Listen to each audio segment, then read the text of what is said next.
Jack found a seashell in the desert and held it to his nose to smell. A scent of seawater, indicating water must lie ahead. He saw hope for survival, walked for a long time, until he spotted a pool of water in the distance. He couldn't contain his joy, but never did he expect. The closer he got, the more despair he felt, for all he saw was a barren expanse, an illusion created by sunlight. With no choice, Jack pressed onward, eventually reaching a canyon. Here, at last, he discovered water. But then, a leopard stood guard nearby. The beast's low growl instantly filled Jack with terror. He instinctively stepped back, feeling like a juicy piece of meat ready for the platter. One wrong move, and he'd become the leopard's meal. So Jack moved cautiously, creeping until his entire body was hidden behind a rock wall. From his spot halfway up the mountainside, he watched the leopard nervously. It stood motionless beside the pool. Jack dared not make a sound. After a long while, the situation remained unchanged. Watching the water source just inches away yet unable to drink, Jack could endure no longer. Rather than waiting for death, he decided to take a chance. Without further hesitation, he grabbed a handful of pebbles from the ground and hurled them toward the leopard. As the leopard rose with a vicious growl,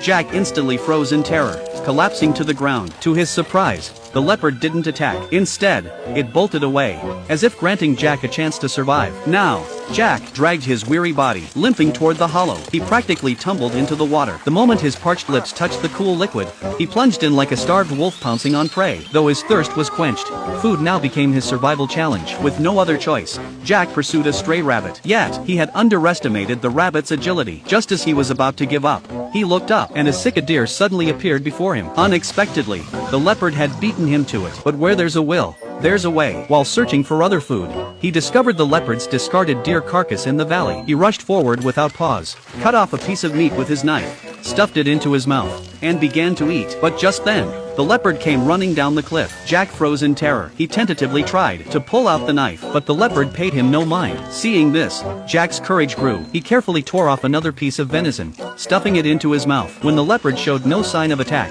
what was even more astonishing was that when Jack reached out his hand, the fierce beast began licking the back of his hand, like a kitten. Witnessing such gentleness, Jack's fear vanished in that instant. Gradually, their bond grew like that of lovers, inseparable day and night. It even fostered an illusion in Jack. He felt the leopard had pulled him back from the brink of death, bestowing upon him a special regard. Thus, the two survived together in this desert wilderness,